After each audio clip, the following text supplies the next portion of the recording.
Josh, you guys have been searching for that big defensive effort this season. How would you assess how the guys played today on defense, considering you guys were kind of shorthanded going into the game?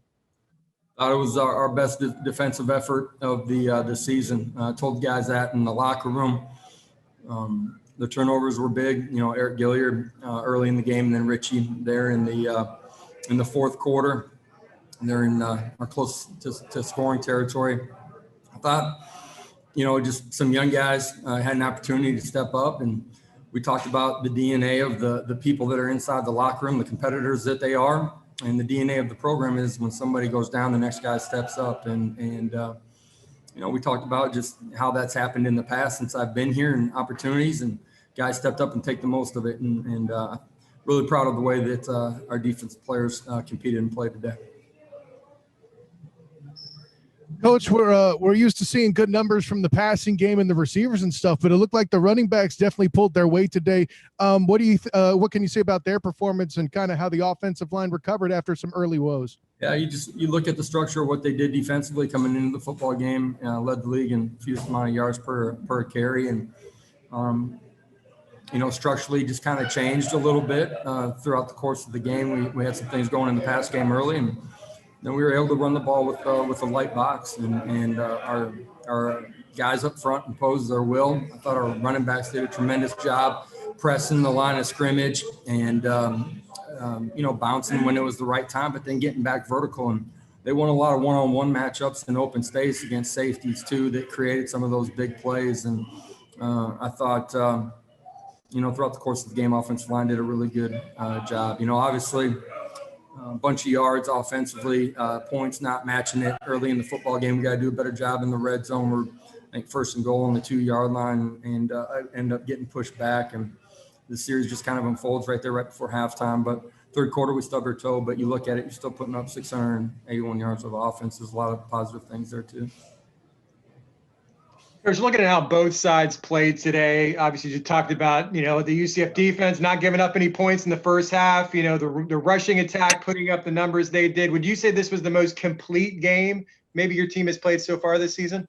Yeah, back-to-back weeks, we've improved upon our 3 phases playing together. And I just told the guys in the locker room today, just, the energy and the look in their eye when they came down for chapel. And, then we go into our stretch routine after that, and just their body language at breakfast, and come back down for our walkthrough. Guys were into it, excited, and ready to take advantage of the opportunity. And I really am. I'm proud of the guys fighting through adversity this week. That was a little bit different than anything we had faced here recently, and coming out and playing a really good football game.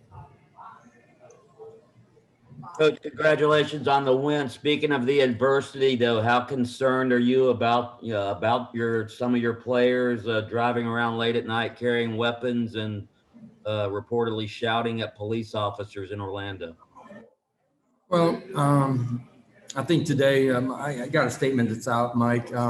Today is about the guys that are here on this trip, and I'll speak to that here later in the week when we get back to Orlando. We got a lot of guys that do a lot of things right. It's important you do things right all the time. Hey, Coach, we got to see a little bit of Devon Wilson. Can you talk about when you learned of his eligibility? Because I know Thursday you said you didn't have an update.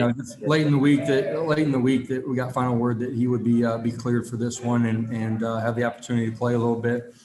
He's, the last few weeks he's spent some time over on the defense, but done a lot of scout team work too, just kind of bounced back and forth, and kind of been learning some roles on special teams too, but finally got word that he would be cleared and ready to play. Coach, when guys come back to their home states, there's a little extra juice. So for a guy like Ryan O'Keefe to have 3 big plays, a couple big touchdowns, growing a couple hours away from here, did you get the sense that this game meant a little bit more to him? Yeah, you got the sense that those kids needed a lot of tickets too. For the first time, they were asking for a majority of the tickets. Jalen Robinson, Ryan O'Keefe, 2 guys here. This is their home state. Came out and played fantastic football today. Ryan gets the 2 touchdowns. Jalen makes some huge plays early in the game. A huge third down late in the game that changes the way it's played late in the fourth quarter. Structurally for those guys, I really appreciate those two guys and their effort today. It was big for them to come back home too. I think they sense that always. But I think, just the composure from our wide receiver core in the third and fourth quarter when, structurally it's a little bit different. They're used to getting a bunch of ball in their hands and all of a sudden we're running the football. Competitive composure to understand that, their time will come and just keep playing hard, and did a great job blocking out on the perimeter on some of those big runs too.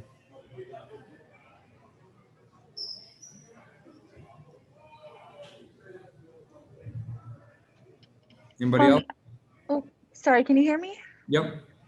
I wanted to revisit. I know that you said you'll make a statement later in the week, but going back to the Randy Charlton Kenny, we don't see them on the field today, and is it the manner in which they spoke to the police that we may not see them, or is it the university's public image that you're more concerned about? Because I posted some videos yesterday.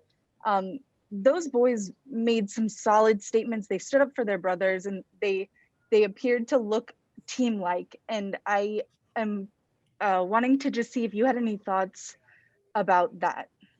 Today is about the guys that made this trip. This is a post-game conference. I'll speak to the other things here early next week.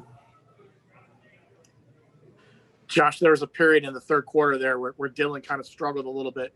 Was it something that Houston had changed up on their defensive scheme, or was it more of an issue of just maybe pushing or pressing a little bit at the start of the third? Simple execution on a couple of things.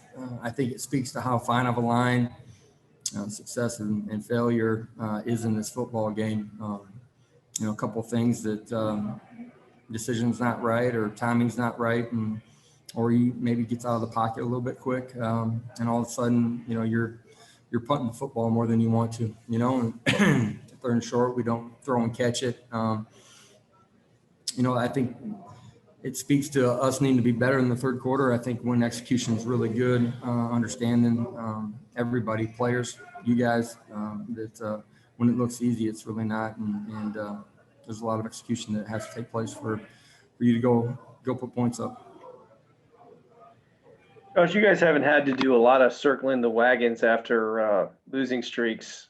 It doesn't happen very often, obviously. Can you sort of speak to the way on the field the guys have responded in the last couple of games since then? And obviously it seems like the trend is moving back in the direction that you want. This is a hard game, man, and just said it, there's a thin line between success and failure, and you got to be on the right side of it. And that speaks to your preparation, your competitive spirit when you get on the field and playing for one another. Last two ball games, we've done that in a really, really strong way, and that's why we've performed the way that we have. We're a long ways away from having played our best football. We got to get better this week during the bye, and then you got another 3-game stretch that play a bunch of good football teams in. Hi, Coach. Ryan O'Keefe looked really good and really comfortable running those streak patterns, and Dillon was finding him. How important has O'Keefe's rise been in Trey Nixon's absence this year? And did you see earlier in camp some coaching from Nixon to O'Keefe in practice? I think Ryan, as a young player, getting his first real time on at the wide receiver spot, like consistently, has just gotten better and better every single week. More comfortable in the flow of the game, how it feels and how it plays out during the game. Just our tempo and then just seeing and recognizing, coverages and getting to the right spots and just executing at a higher level. He's done a really good job. He's got a great future ahead of him. He just got to continue to keep pushing and working to get better every single day. But his ability to play at a really high level with Trey going down has allowed us to continue to play in our 4 wide receiver sets.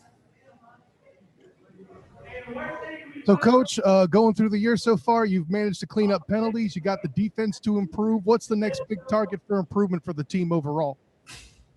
The penalties are still something that we can improve upon. A couple of critical ones that could have changed the way the game's played at the end of the game. And it's fragile. You got to continue to be on the right side of that.